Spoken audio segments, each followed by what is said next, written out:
Et bonjour à tous et bienvenue dans cette deuxième vidéo sans spoil sur Star Wars 8.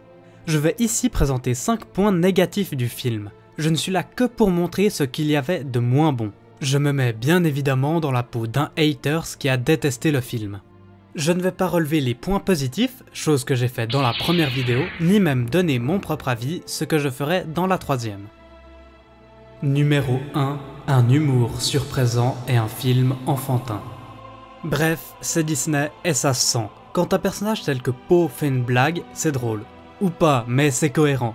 Quand Rey fait un commentaire qui est censé être drôle alors qu'elle est en pleine panique, c'est chiant. De plus, le nombre de scènes où on s'attend à une mort badass est... Ah non, c'est Disney, on doit faire un film adapté aux enfants. Sans arrêt, il y a des contre-champs dès qu'il y a une mort un peu violente, et c'est dommage. Mais inspirez-vous un peu de Machete, merde! La plupart des personnages tiennent la route, mais les créatures, sérieusement, rien que les porgs que tout le monde soit déteste, soit adore, si tu tends l'oreille, tu peux entendre leurs petits cris « Achète-moi! Achète-moi! Achète-moi » Et sérieusement, les renards de cristal sont des fucking Pokémon. Numéro 2. La règle 19 de Pixar. Utiliser des coïncidences pour mettre les personnages dans des situations problématiques, c'est génial. En utiliser pour les sortir de ces situations problématiques, c'est tricher. À plusieurs reprises, j'avais vraiment l'impression de regarder une fin de soirée de jeu de rôle alcoolisé à laquelle on essaye de mettre fin. Bon, là t'as le loup-garou, vous faites quoi? Je lui tire dessus.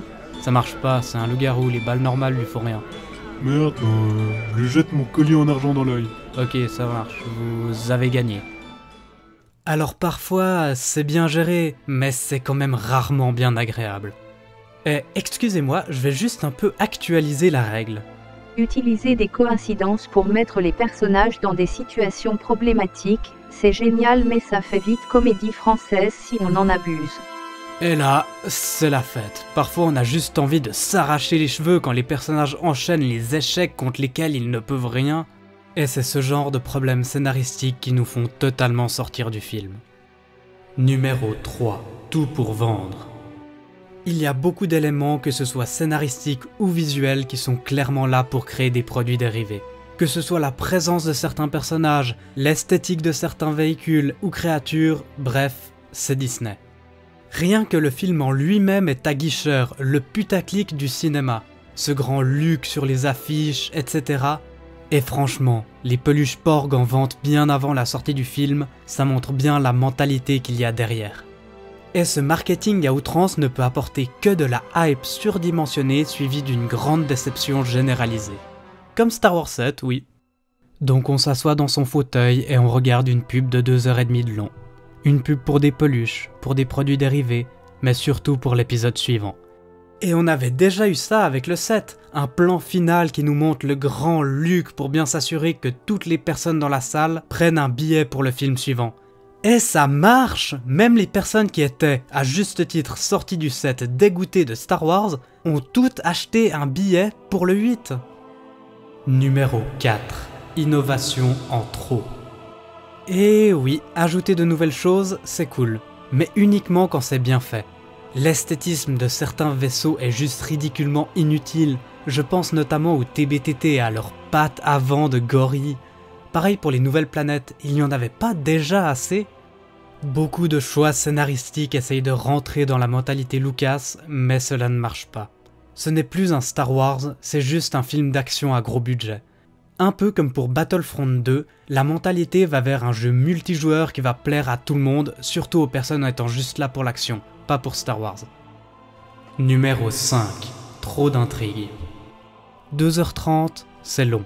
Alors quand en plus il n'y a pas un ou deux fils conducteurs, mais 15, ça devient vite un bordel sans nom.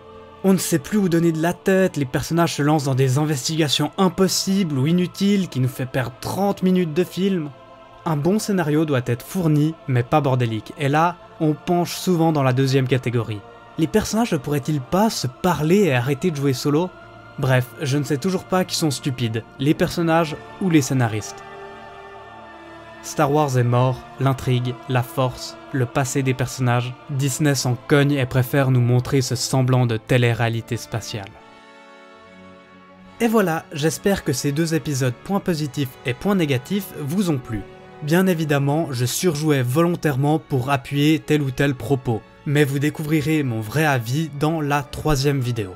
Sur ce, que la force soit avec vous, c'était Firerock.